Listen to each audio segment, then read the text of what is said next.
Hi, MS Translators. My name is Brett Drummond. I am one of the co-founders of MStranslate, and welcome to another one of our research summary videos. Today, I'm doing a bit of a special video discussing a recent research paper, but based on the fact that there have been a number of media reports online over the past week talking about this research paper with headlines around the topic of the fact that infection with COVID-19 can trigger multiple sclerosis. And so this is based off a recently published research article, but I want to go through just basically what this research article was showing to give a little bit of an understanding as why those headlines may be a little bit misleading at this stage.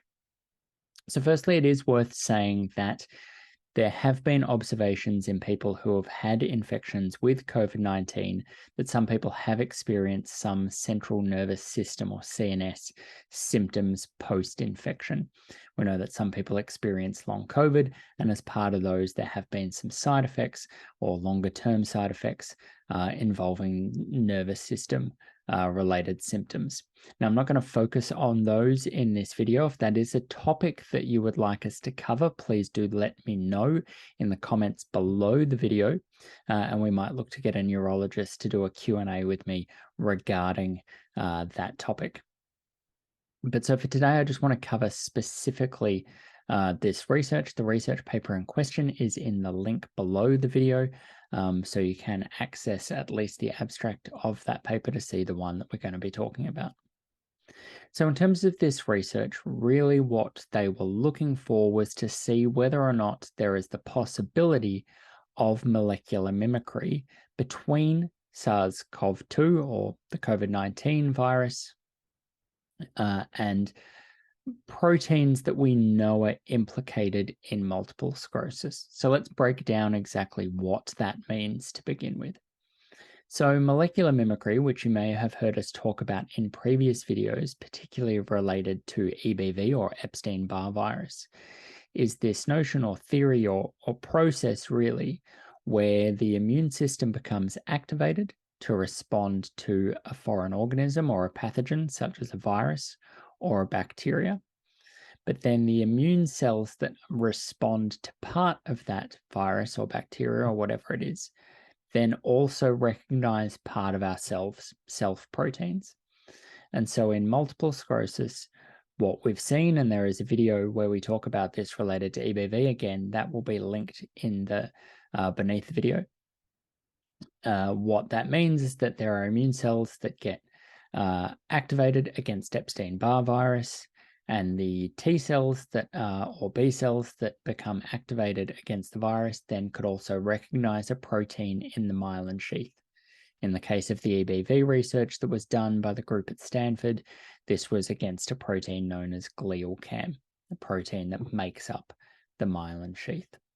So in general, there is an interest in looking at molecular mimicry because it's thought that this could be a way that autoimmune diseases get triggered.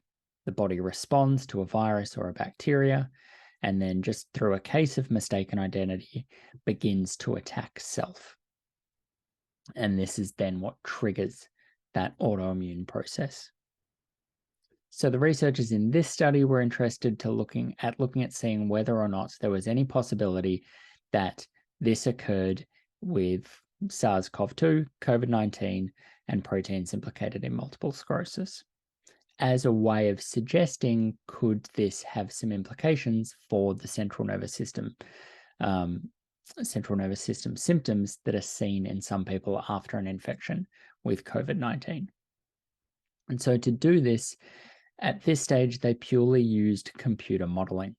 So they did searches of known sequences of proteins that make up the COVID-19 virus, and then compared those with proteins that they know are implicated in multiple sclerosis.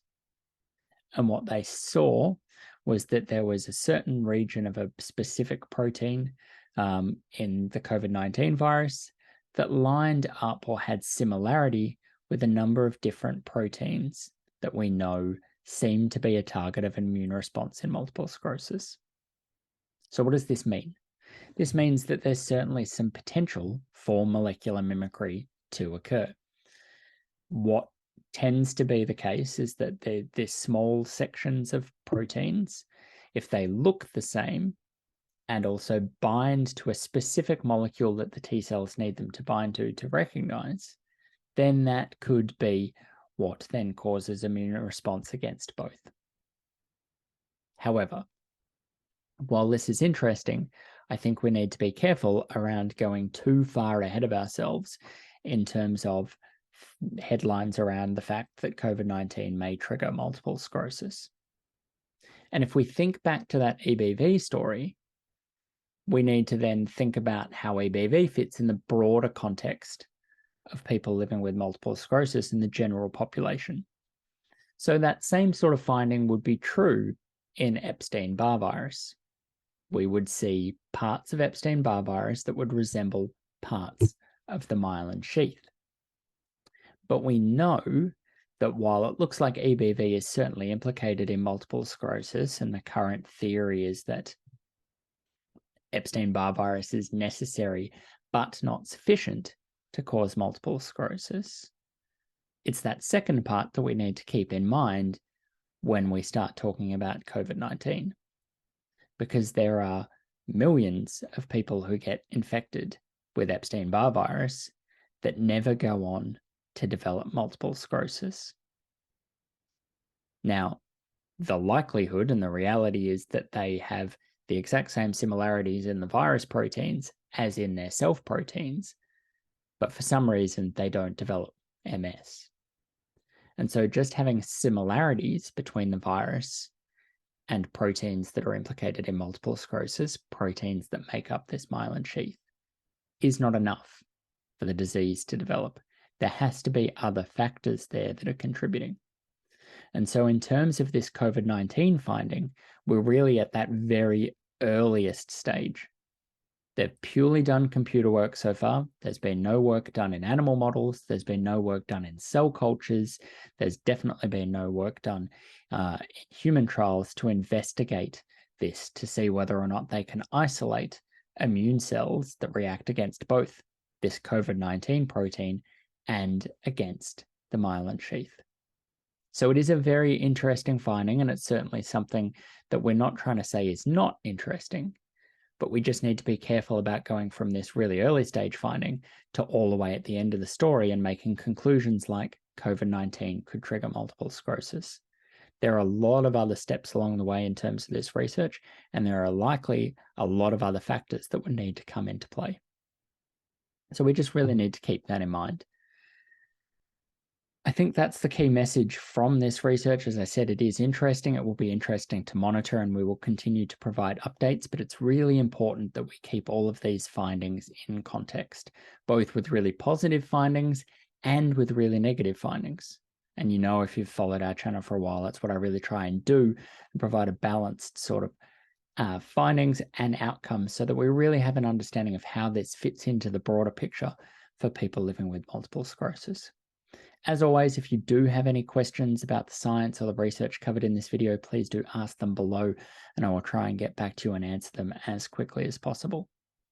Thanks very much for your time today, and I hope this has made sense and hope to reduce some of the confusion around this research paper. Thanks, everyone.